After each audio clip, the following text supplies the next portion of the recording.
very important and I'm very sure everyone has understood this. मुझे नहीं लगता इसमें कोई डाउट आया होगा आपको, क्योंकि बहुत सारी आइडिया आपको ऑलरेडी है इसमें। बच्चों let us read example number 2। उसमें क्या लिखा है? In a contract for the sale of standing timber, the seller is to cut and cord it. बच्चों एक ट्री को कट करके उसका टिम्बर, टिम्बर समझते हो ना बच्चों? फर्नीचर जिससे बनता है ना लकड़े से, टिम्बर,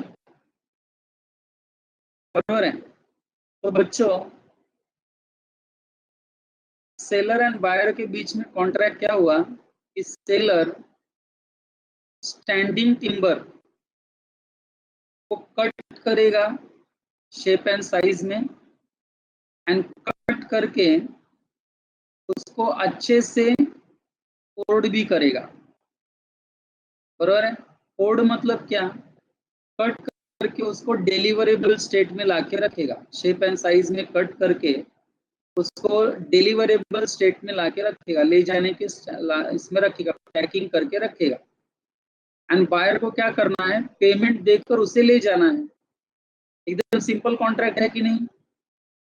लेकिन बच्चों आप बताएंगे, मैं आगे का पढ़ रहा हूँ, कौन ये कॉन्ट्रैक्ट को अवॉइड कर रहा है, कौन प्रिवेंट कर रहा है? देखो, the seller cord only part of the timber and neglects to cord the rest. ये लाइन से क्या समझा आपको? Who is trying to prevent the contract, buyer or seller? Who is trying to prevent the contract? Seller। बच्चों contract के हिसाब से seller को क्या करना था? टिम्बर को कट करके पूरा कोड करके बायर को देना था एंड बायर को पेमेंट देके लेके जाना था। लेकिन सेलर क्या कर रहा है? पूरे टिम्बर को कोड नहीं कर रहा है, सिर्फ थोड़े टिम्बर को कोड कर रहा है, बाकी टिम्बर वैसे ही रखा है, उसने निग्लेक्ट कर रहा है। तो बच्चों इस नॉन परफॉर्मेंस के लिए कौन जिम्मेदार होगा? नॉन परफॉर्मेंस के लिए कौन जिम्मेदार होगा यहाँ पर? सेलर। तो बच्चों बायर, आपको लगता नहीं इस नॉन परफॉर्मेंस के लिए बायर सेलर से कॉम्पनसेशन क्लेम करेगा जो भी उसको लॉस हुआ है? यस और नो में टाइप दो। हाँ। तो बच्चों now I am reading the whole example. In that event the buyer may avoid the contract and claim compensation from the seller for any loss which he may have sustained for non-performance of the contract. तो बच्चों section 53 मेरे हिसाब से it was again very simple. Both the examples were very very important. बच्चों ध्यान में रखना, CS के बच्चे ज्यादा ध्यान में रखो। Such type of case study, case examples are asked in the MCQs. Okay, so it's very important for you. Anyway, let us come to the fourth rule. चौथे सेक्शन पर आते हैं रेसिप्रोकल प्रोमिसेस के। बच्चों हेडिंग क्या लिखे देखो चौथे की, effect of default as to that promise which should be first performed in contract consisting of reciprocal promise. Okay. बच्चों ये आपको मालूम होगा तो मैं आपको बता दूं, एक सिंपल सा एग्जांपल लेके बता दूं। सेलर ने बायर को गुड्स डिलीवर करने का है एंड उसके बाद बायर पेमेंट करेगा। माय क्वेश्चन इज, इस एग्जांपल में किसको परफॉर्मेंस पहले देनी है? टाइप करो।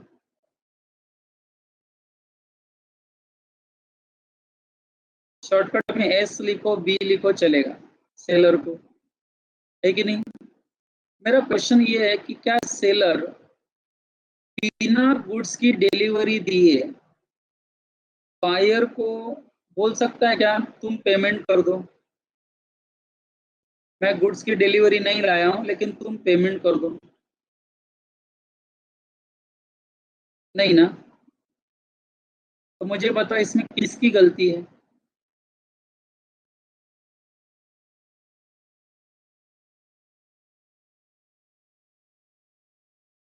सेलर की गलती है। तो बच्चों यहाँ पर अगर सेलर ने गुड्स टाइम पर डिलीवर नहीं किया तो वो बायर से पेमेंट के लिए एक्सपेक्ट भी नहीं कर सकता। एंड क्योंकि गुड्स टाइम पर डिलीवर नहीं हुआ है तो नुकसान किसको हुआ होगा, लॉस किसको होगा?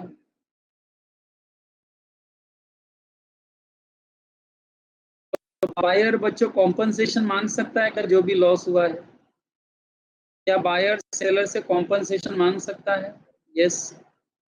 तो बच्चों अभी पढ़ते हैं सेक्शन 54।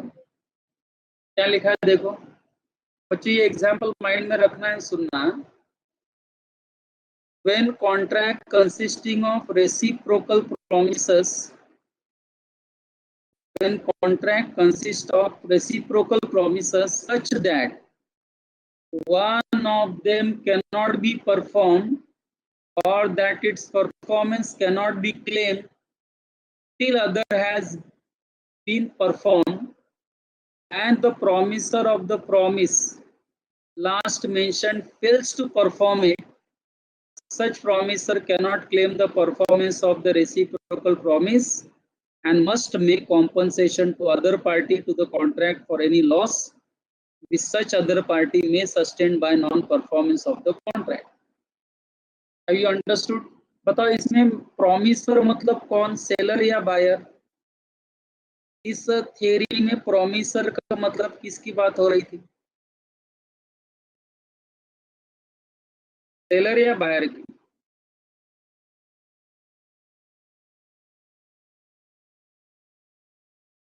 सेलर की है कि नहीं? जब सेलर अपना प्रॉमिस पूरा ही नहीं किया तो how can he expect buyer to make him the payment? Okay, ऊपर से बायर को नुकसान हो रहा है अगर इसमें कुछ because of sellers non performance, तो बायर को कॉम्पनसेशन मिलेगा, सेलर को देना पड़ेगा कॉम्पनसेशन, क्योंकि उसके नॉन परफॉर्मेंस की वजह से सामने वाले को नुकसान हो रहा है। बच्चा एनालिसिस सेक्शन 54 का क्या कह रहा है देखो। Section 54 applies when promises are reciprocal and dependent। Seller and buyer के जो प्रोमिसेस है वो एक दूसरे के ऊपर डिपेंडेंट थे कि नहीं? सेलर अपना प्रॉमिस पूरा करेगा तो ही बायर पूरा करेगा, अदरवाइज बायर को भी कोई ऑब्लिगेशन नहीं है अपना प्रॉमिस पूरा करने। If the promiser who has to perform his promise before the performance of other persons, others promise fails to perform it, he cannot claim performance of other promise and is also liable for compensation for his non-performance।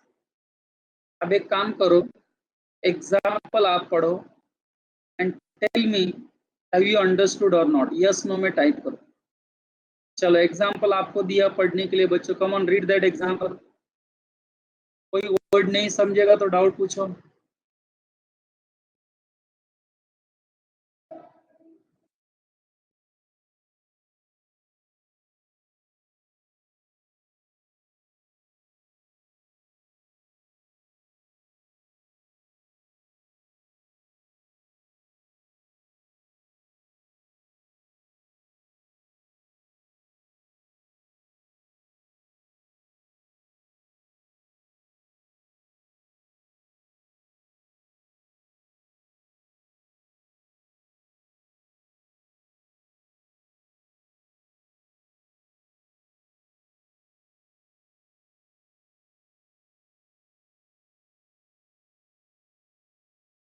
A hires B ship.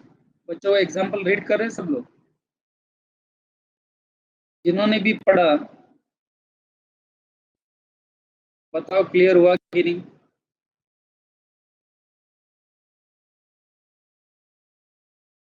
Have you understood the example? एक व्यक्ति अपना promise पूरा नहीं कर रहा है, जब वो अपना प्रॉमिस पूरा नहीं कर रहा है तो कैसे सामने वाले से एक्सपेक्ट कर सकता है कि तुम अपना प्रॉमिस पूरा करो?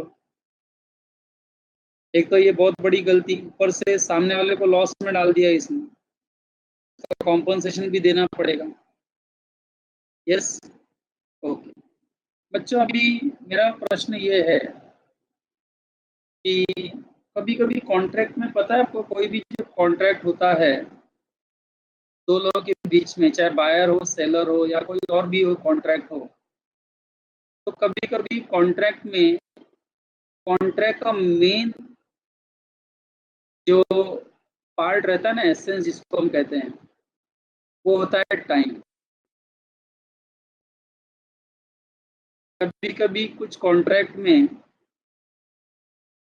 करते समय दो लोग स्पेसिफिकली टाइम का जिक्र करते हैं। जैसा मैं आपके पास आया एंड मैंने कहा मैं बायर हुआ, आप स्टूडेंट सेलर हो, मैंने कहा देखो विंटर सीजन आ रहा है, I want woollen clothes from you, so आप मुझे वुलन क्लोथ्स 15 दिन के अंदर सप्लाई कर दो। 15 दिन के अंदर सप्लाई कर देंगे तो मैं बेचने को जल्दी शुरू करूंगा, फायदा हो जाएगा।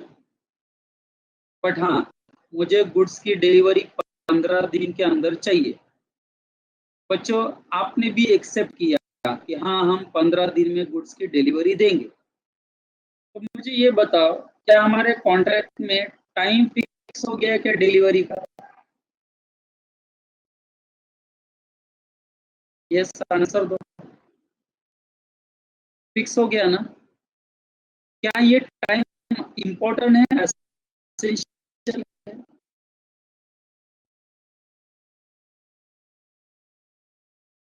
यस।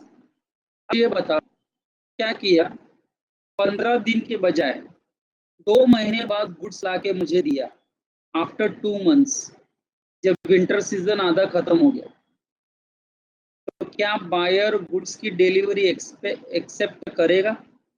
पढ़ाई के लिए मेहनत तो सब करते हैं, लेकिन स्मार्ट स्टडी कौन करता है? प्री एग्जाम ऐप के साथ बनाइए अपनी तैयारी super smart. Pre exam app देता है वाइड रेंज के एग्जाम्स की तैयारी, जैसे JEE, NEET, CAT, CA foundation, CSEET, banking, railway, SSC, MBA entrance, SYJC, com, TY com और भी बहुत कुछ। Chapter wise tests and mock tests, detailed performance analysis, और अब तैयारी होगी एकदम परफेक्ट। कहीं भी कभी भी पढ़ाई करें।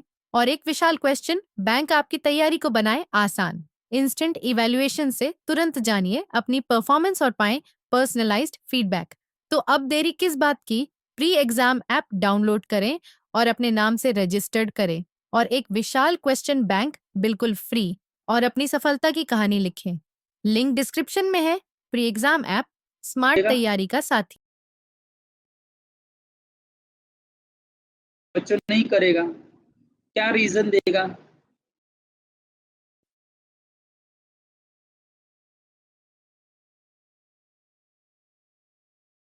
बरोबर है। क्या रीजन दे सकता है कि आपने गुड्स की डिलीवरी मुझे टाइम पर नहीं दी, जब मैंने क्लियर कट हमने डिसाइड किया था कि 15 दिन के अंदर गुड्स की डिलीवरी चाहिए। बरोबर है। एंड आपने वो गुड्स की डिलीवरी नहीं दी, तो मैं आपका ये पूरा कैंसिल करता हूँ कॉन्ट्रैक्ट। एंड ये कॉन्ट्रैक्ट कैंसिल वो कर सकता है बायर, बरोबर है, कर सकता है, ध्यान दो।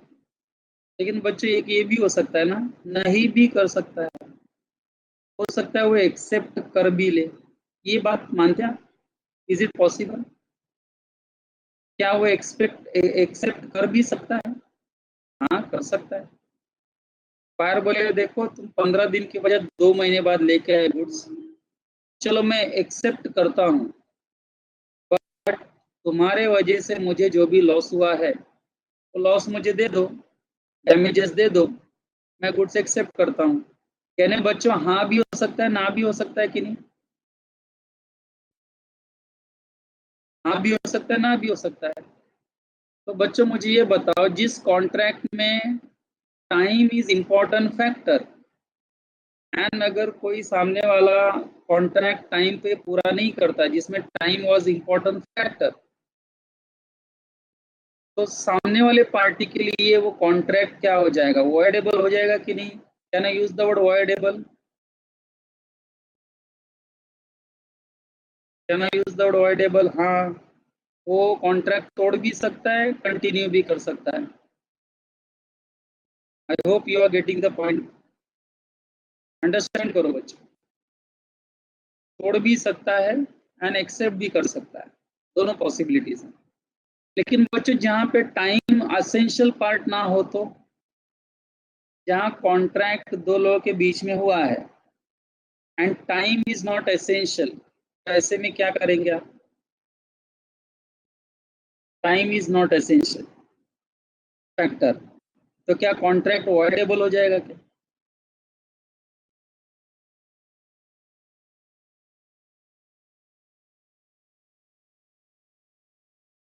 कॉन्ट्रैक्ट वॉइडेबल नहीं होगा, मतलब कॉन्ट्रैक्ट को आप कैंसिल नहीं कर सकते, आपको वो कॉन्ट्रैक्ट पूरा करना पड़ेगा। हाँ, लेकिन आपको लेट होने की वजह से जो नुकसान हुआ है तो आप सामने वाले पार्टी से रिकवर कर सकते हो। बच्चा आपको समझा मैंने दोनों एंगल क्या पढ़ा है? जरा सीरियसली, अदरवाइज मैं रीड करके समझाने जा रहा हूँ। पहले मैं मेरी लैंग्वेज में उसको कवर करने का ट्राई कर रहा हूँ। आपको समझा मैंने क्या एंगल बताया अभी? बच्चों अभी पढ़ते हैं point number 5, very very important, mark करो सेक्शन 55 को। बच्चे it was asked in the exams. बहुत ही इंपॉर्टेंट पॉइंट है बच्चों, ये पूरे रेसिप्रोकल डिस्कशन में 5th point is the most important point. जैसा लीन ने नो लिखा है, शायद अनिकेत ने नो लिखा है, तो बच्चों मैं एक्सप्लेन करता हूँ वापस, डोंट वरी। बहुत लोगों ने नो लिखा है, मैं एक्सप्लेन करता हूँ बच्चों। सबसे पहले सेक्शन 55 का हेडिंग पढ़ो, क्या लिखा है? Effect of failure to perform at time fixed in the contract in which time is essential. बच्चों जिस कॉन्ट्रैक्ट में time is essential factor and सामने वाला टाइम एसेंशियल होने के बाद भी टाइम पर अपना कॉन्ट्रैक्ट पूरा नहीं करता है, जैसा उलन क्लोज वाला एग्जांपल, तो बच्चों अगर सामने वाला नहीं पूरा करता है टाइम पर, तो मेरे पास क्या लीगल रेमेडी हो जाएगी? आइदर मेक इट और ब्रेक इट, बराबर है? आइदर मेक इट और ब्रेक इट। क्या एक और एग्जांपल लेता हूं बच्चों। मैंने उलन क्लोज का जो ऑर्डर दिया था, वो दिया था मैंने फॉर एग्जांपल 2000 स्वेटर्स का मैंने ऑर्डर दिया था। कितना? 2000। 15 तारीख तक 1500 स्वेटर्स आ गए, 1500 स्वेटर्स आ गए 15 तारीख तक, एंड रिमेनिंग 500 स्वेटर्स 2 महीने बाद उसने दिए। तो नाउ यू टेल मी, मेरे लिए जो कॉन्ट्रैक्ट वॉइडेबल है वो कितने स्वेटर्स के लिए है? कॉमन टाइप, कितने स्वेटर्स के लिए? हाँ, प्रियांशु 50 कहाँ से लाया बाबा? मेरे 500। ओके ओके बच्चों, कुछ समझा आपको? मेरा बोलने का मतलब क्या है कि जो 500 वुलन क्लोथ्स 15 दिन के अंदर देने चाहिए थे, टाइम फैक्टर इंपॉर्टेंट था, वो उसने 2 महीने बाद दिए। तो बच्चों मेरे पास दो रास्ते हैं, या तो मैं वो 500 स्वेटर्स को रिजेक्ट कर दूं कि बाबा मेरे को नहीं चाहिए अभी। Can I reject 1500 sweaters? No, because it was given on time. But बच्चों, I have the right to reject 500 sweaters because the goods were not delivered me on time. बच्चों ये भी हो सकता है ना कि I may accept that 500 sweaters again. This is also possibility कि I may accept that 500 sweaters. बस इतना बोलूंगा सामने वाले को कि मैं 500 sweaters accept कर रहा हूँ, लेकिन लेट देने की वजह से मेरा जो नुकसान हुआ है उसका तुम मुझे कॉम्पनसेशन दे दो, मैटर खत्म। अब बोलो, जिन्होंने नो बोला था कुछ समझ में आ रहा है बच्चों? यस, सभी से पूछना चाहूंगा, you understood now?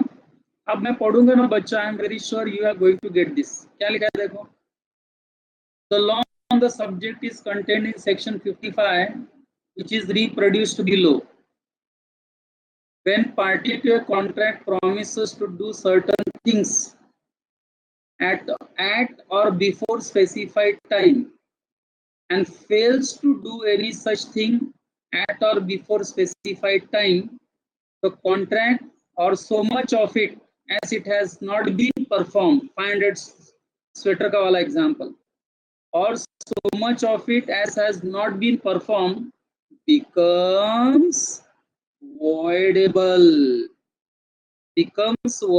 at the option of the promisee if the intention of the party was that time should be the essence of the contract. Essence matlab time factor is the important factor in our contract.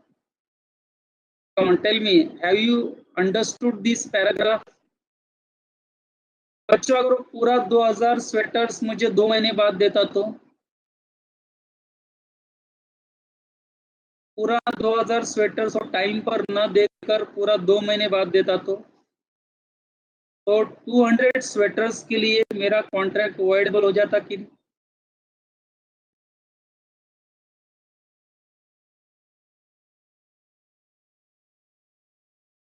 Just do you agree with my statement? Yes. बच्चों भी next paragraph पढ़ो, इसी का opposite है कि अगर time factor essential part नहीं होता कॉन्ट्रैक्ट का, तो मान लो 2 लोगों के बीच में कॉन्ट्रैक्ट हुआ है गुड्स को डिलीवर करने का, सेलर बायर को गुड्स डिलीवर करेगा, लेकिन time is not essential factor,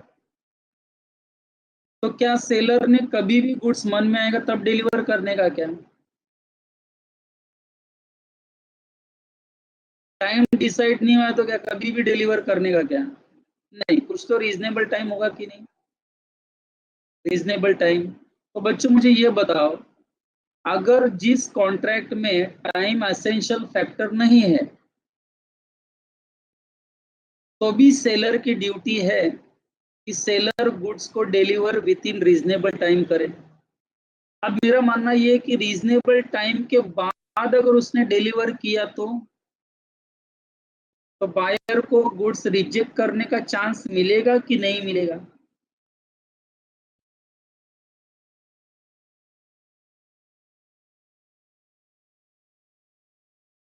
क्या ये कॉन्ट्रैक्ट वॉइडेबल हो जाएगा? Answer is no. Why contract is not voidable here in this case? Because time factor was not essential part of the contract. मुझे particular time के अंदर ही goods चाहिए ऐसा कोई कंडीशन नहीं था। Try to get this point. तो बच्चे जब ऐसा कोई कंडीशन नहीं है तो बायर ज्यादा से ज्यादा क्या कर सकता है? गुड्स डिलीवरी लेट हुआ है, इससे रिलेटेड जो भी लॉस हुआ है उसको वो लॉस मांग सकता है प्रोमिसर से, सेलर से। बट वो अगर कहे कि मैं पूरा गुड्स रिजेक्ट करूं तो गुड्स रिजेक्ट करने का उसको अधिकार नहीं है। अधिकार कब होता है गुड्स रिजेक्ट करने का? जब time is essential factor in the contract. Are you getting the difference between both the paragraph now? Are you getting the difference? मैं अभी रीड करता हूं, देखो second paragraph. If it was not the intention of the parties,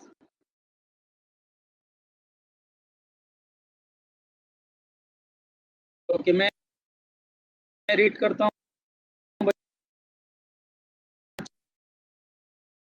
जरा concentrate करो।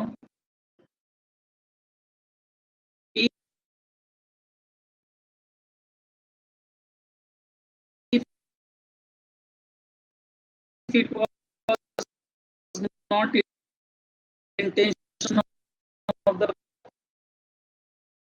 parties that